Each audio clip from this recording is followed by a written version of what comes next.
The event that happened to the medium named Welsi Poul shook him so deeply that even a man accustomed to the darkest manifestations of the paranormal experienced genuine terror. Never in his entire life had he felt such an all-consuming, suffocating fear. Welsi was in complete confusion. He could not understand whether he was losing his sanity or, on the contrary, opening the veil to a reality whose very existence he had never before allowed himself to believe in. One thing was absolutely clear. After what he went through, his attitude toward death changed forever. He came to the conclusion that the afterlife is not only real, but also completely unlike the familiar ideas held by most people. There, everything is arranged differently. It all began with an event that at first seemed entirely ordinary.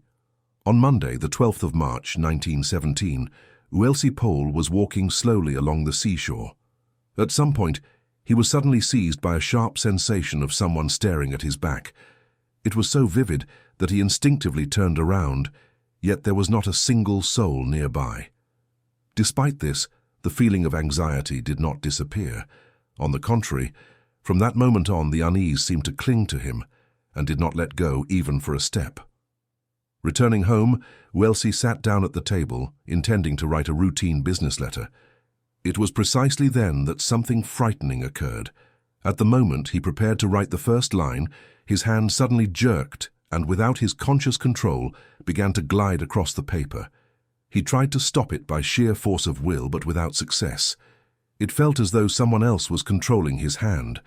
When he saw what had been written, panic seized him, and his whole body began to tremble. On the sheet were the words, "On one of the August evenings I died." From that moment began the incredible story of communication between the medium Welsi Poul and the soul of a fallen soldier, the authenticity of which was later confirmed by many respected and serious researchers. Welsi's interest in such phenomena had arisen back in his youth. He deliberately chose this path and over time became a recognized specialist in the study of anomalous occurrences, writing several books on the subject. However, it was precisely the book, based on his correspondence with the soul of the deceased soldier, who dictated his messages from the other side, that brought him the greatest fame. In life, that man had been an ordinary schoolteacher named Thomas Downing. Before the war, he lived in a small town on the eastern coast of England, and in 1915 he was drafted into the army. 9 months later, he was killed in France. What compelled this soldier to reach out to the medium? What message did he seek to convey to the living? In his first transmission, he stated that people must understand that physical death is not the end. He emphasized that no matter how painful parting from loved ones may be, the living should realize that this separation is not forever. Describing what happens in the first moments after death, the soldier shared his own experience. He wrote, "In that fateful August evening, I was preparing to go on duty when I suddenly heard a whistle behind me. In the very next moment, I felt a powerful blow to my neck and immediately found myself outside my material body. My soul left it but remained nearby, as if held by some invisible bond. That is why I could see how my comrades lifted my body and carried it through the tangled labyrinth of trenches to where medical help could be given. They believed I was simply unconscious, but still alive." The soldier went on to note that everything happening appeared terrifyingly real, while he himself perceived it with a strange detachment. At one point, it even seemed to him that all of this was nothing more than a horrible dream, from which he would soon awaken. However, no awakening followed. When he was finally brought to the medical unit and the doctors began to examine him, he realized that he felt no pain at all. It was then that the awareness of his own death gradually came to him.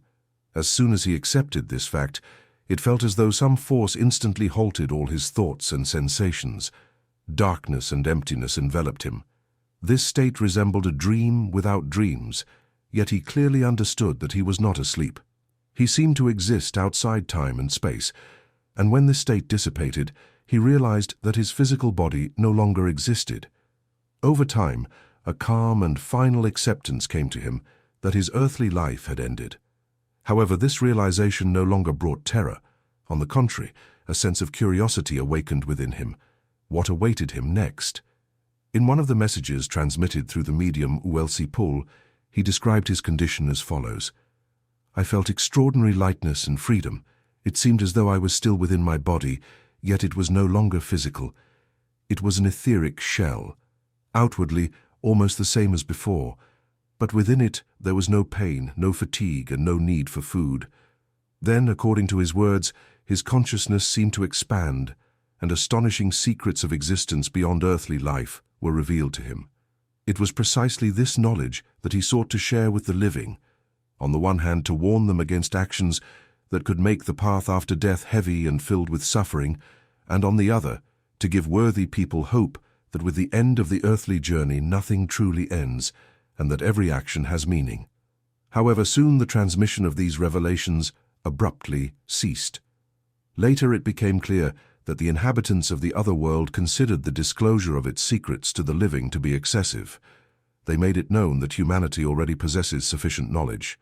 The souls of the deceased warned him against excessive openness, and having no power to disobey, he complied. All that remained was to publish the messages that had already been received. Nevertheless, after several years had passed, the connection unexpectedly resumed. The reason was an astonishing encounter.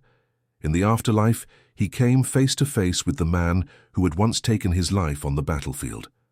Most astonishing of all was the fact that this man, while still alive, had managed to read the very book containing the messages of the fallen soldier. He became acquainted with it while lying in a hospital bed, slowly fading from a severe and incurable illness. That book helped him accept the inevitable end, and he made a promise to himself. If everything written in it proved to be true, and life truly continues after death, he would try to find the author of those messages. At the time, he did not yet know that this person was the very soldier whom he himself had once killed. In the end, everything he had read proved to be true, and he fulfilled his promise. This story so deeply impressed the former English soldier that he decided to establish contact with the medium once again and resume transmitting messages, believing that what he had to convey could bring immense benefit to the living. The fate of his own killer became the clearest proof of this. After that, Welsi Poul once again began to receive messages from the other world. From them, it followed that souls burdened by serious sins dwell in what is called the land of mists. There, through pain, trials, and profound suffering, they gradually undergo purification, cleansing themselves of the evil accumulated during earthly life. Yet they do not remain alone in this process. More advanced souls assist them, illuminating the path with their light of love and leading them out of darkness. For even in the deepest gloom, one must be able to see the direction in which to move in order to return once more to true life. As for himself, the former soldier said that he also participates in helping such souls. This has become his calling, and when he grows weary of this service, he rests in his home, located in a beautiful place surrounded by a garden. In the world beyond, such forms are created by the power of thought, and the purer the thoughts of an entity, in other words, the brighter the soul, the more harmonious and beautiful the spaces it is able to create. Welsi Poul himself was fully aware that such messages might appear fantastical. Unlike other mediums who categorically asserted the absolute truth of their contacts, he spoke with complete honesty. Can one believe such messages without reservation? I think definitive proof in this field cannot exist. I cannot prove their authenticity to others, and I cannot always prove it even to myself. But believe me, my communication with him was so real that it felt as though he was present in the room beside me. Such sincerity on the part of the medium speaks for itself.